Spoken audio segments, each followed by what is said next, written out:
Bueno, con frío, Michael, estamos abrigándonos ya, la temperatura ha bajado, pero bueno, tenemos que seguir aquí en nuestro programa y hablando de muchos temas, ¿no? Y si bien es cierto, el COVID-19 nos ha concitado mucha atención, obviamente por las circunstancias, es una pandemia y esto afecta no solamente el Perú, sino el mundo, pero hay otras enfermedades y afecciones que también merecen ser atendidas y que no necesariamente lo están haciendo, ¿no? Por distintas razones, pero hay situaciones que son también urgentes.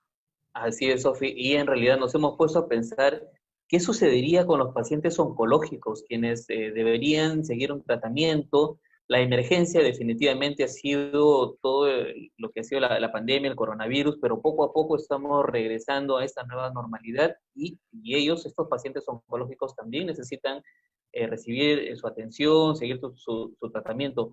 Vamos a darle la bienvenida a Carla Ruiz de Castilla. Ella es directora de la Asociación Esperantra, para que nos hable de este 60% de pacientes oncológicos que ha experimentado cierta demora en atención y tratamiento de los diversos temas oncológicos. Carla, ¿qué tal? ¿Cómo estás? Muy buenos días. Bienvenida a Nacional. Buenos días, Michael. Buenos días, Sofía. Muchísimas gracias por por la invitación. Efectivamente, 62% de los pacientes que hemos encuestado ha experimentado demora en recibir atención o tratamiento. Tenemos resultados de esta encuesta que realmente nos muestran una fotografía de los pacientes con cáncer desesperados por poder recibir alguna atención por parte del sistema de salud. Por ejemplo, el 70% de los pacientes encuestados dijo que tuvo demoras en sus citas médicas, que se las cancelaron y se las reprogramaron. 51% que ha tenido dificultades para ser atendido. 62% que no recibió atención o tratamiento y 48% de los casos reporta que su enfermedad se habría agravado por el retraso en la atención. Entonces, nosotros día a día estamos recibiendo llamadas telefónicas de pacientes que no están pudiendo ni siquiera contactarse por vía telefónica con su centro de salud para poder acceder a un telemonitoreo o mucho menos a una teleconsulta. Y en los casos de los pacientes nuevos que necesitan una confirmación, una detección de cáncer, en realidad con la encuesta no hemos podido obtener datos sobre esto porque estamos encuestando únicamente a pacientes con la enfermedad activa, pero tenemos reportes sobre todo desde INEN y desde otros hospitales como Rebagliati, en los cuales no se habría estado atendiendo nuevos casos. En INEN, por ejemplo, las consultas externas están completamente cerradas, y las citas para cirugía no las están atendiendo para nada. Están atendiendo una que otra cirugía, pero la oferta de servicios se habría reducido, creo, al menos del 50%. Vemos una situación crítica de los pacientes que aclaman, por favor, que exista un plan de atención, no solamente para los pacientes con coronavirus en este momento, que no se les deje olvidados. El cáncer no espera, no va a esperar a que pase el pico de la pandemia. Un paciente detectado en un estadio que no es temprano realmente tiene muy pocas posibilidades de sobrevivir. Por favor, querer decirle al ministro que de inmediato pueda poner en marcha un plan de atención a pacientes que no son de coronavirus. Bueno, sí, es importante lo que acaba de decir porque la atención tiene que estar orientada a los distintos usuarios del sistema de salud en general. ¿Y cuál sería la alternativa? Es decir, ¿cómo podríamos, usted cree, manejar esta situación con respecto a los establecimientos de salud y evitar la posibilidad de contagio también en coronavirus? Sí, Sofía, mira, hay cosas que se pueden implementar de inmediato y que no necesariamente puedan costar un recurso económico, sino hacer uso de las tecnologías. Entonces, eso básicamente está vinculado al telemonitoreo, a la teleorientación, a la teleconsulta, inclusive de pacientes en seguimiento. Lo que está pasando es que hay líneas colapsadas. Obviamente, esta pandemia no nos ha tomado preparados para esto. 2% nada más de los pacientes oncológicos encuestados antes de la pandemia habían tenido acceso a teleconsulta o telemonitoreo.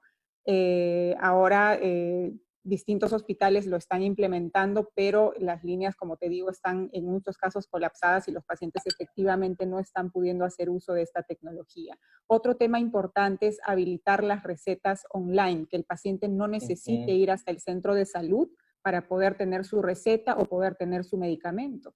Recordemos que un paciente oncológico es mucho más delicado que una persona de a pie, entonces el sistema debería tener en cuenta esto y tener los cuidados necesarios para poder brindar todas las facilidades. Entonces, en el caso de requerir, por ejemplo, medicamentos orales, deberían hacerles llegar a sus domicilios. Otro tema importante que no debemos olvidar es la descentralización de la atención a pacientes con cáncer.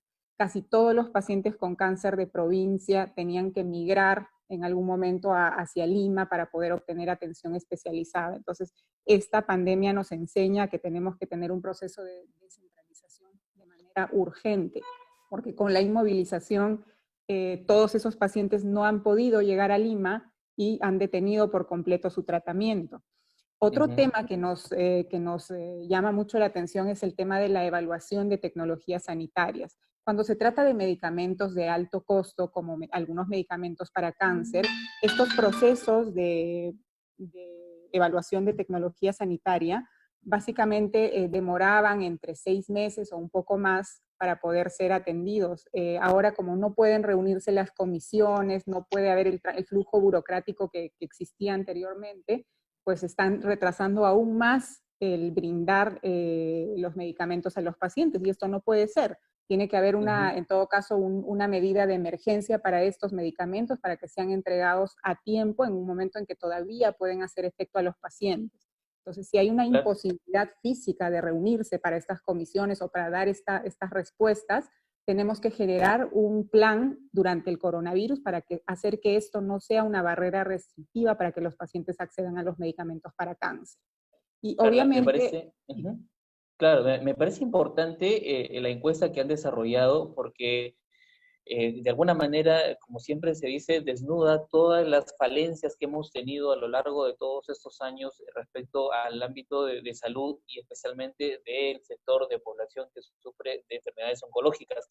Me parece interesante lo que mencionas, cancelación o reprogramación, demoras en atención, agravamiento de la enfermedad, la imposibilidad de recibir las recetas, la falta de apoyo psicológico, la vulnerabilidad económica. En realidad eso nos das a conocer una visión muy amplia de la realidad, pero yo quisiera saber cuáles han sido los casos que han reportado con mayor frecuencia para que las autoridades de salud tengan en cuenta de a dónde ir, dónde focalizar su trabajo. Mire, los mayores casos han sido del terror de los pacientes de ir al hospital en estos momentos, ¿no? Entonces, en ese caso, la imposibilidad de recibir una atención personalizada, que sea el centro de salud o el sistema que los contacte para ver cómo están, cuál es el seguimiento a dar en cada caso. No al revés, que el paciente tenga que llamar 10, 15 veces a un número telefónico que nunca le va a contestar, o acudir a un centro de salud y no conseguir que lo puedan admitir porque es paciente nuevo. Entonces, focalizarnos en que tiene que haber un plan de atención a pacientes en estos momentos, a pacientes nuevos, a pacientes que necesitan diagnóstico, que necesitan cirugía, etc. En el caso del INEN, que es el Instituto Nacional de Enfermedades Neoplásicas, es un instituto que a priori no atiende casos por coronavirus.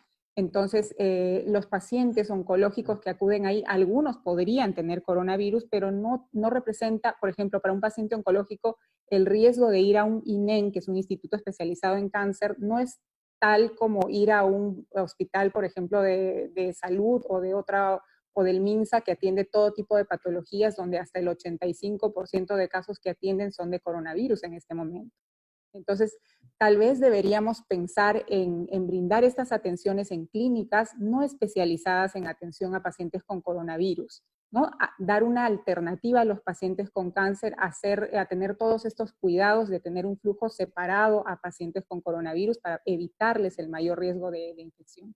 Recordemos que ha salido ya una publicación, un estudio del Cancer Consortium, donde el principal hallazgo del estudio es que los pacientes con cáncer que tenían una progresiva, que estaban activos, ¿no? Que tenían, digamos, la enfermedad, tenían 5 veces más probabilidades de morir dentro de los 30 días posteriores al diagnóstico con coronavirus, en comparación a pacientes que estaban en remisión o personas de a pie. Entonces tienen un riesgo inminente a desarrollar infección grave por coronavirus, y por eso el gobierno tiene que tener un tratamiento distinto para ellos, tienen que tener un flujo distinto de atención, y no simplemente focalizarse en la atención a pacientes con coronavirus. Sabemos que el sistema está desbordado, sabemos que hay mucha necesidad de poder implementar cosas para el tratamiento de pacientes con coronavirus, pero a la par de ello tiene que existir un plan de atención a los pacientes crónicos que no tienen coronavirus, sufriendo actualmente por la pandemia sin haberse contagiado del coronavirus. Claro, es interesante, Muy bien. ¿no?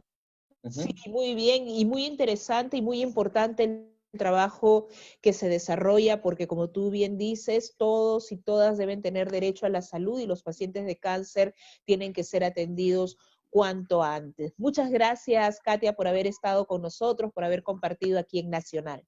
Gracias, Sofía. Gracias, Michael. Gracias Carla. Nuestra invitada el día de hoy aquí en esta secuencia del programa, Carla Ruiz de Castilla, directora de la Asociación Esperantra, que estuvo conversando con nosotros. Seguimos en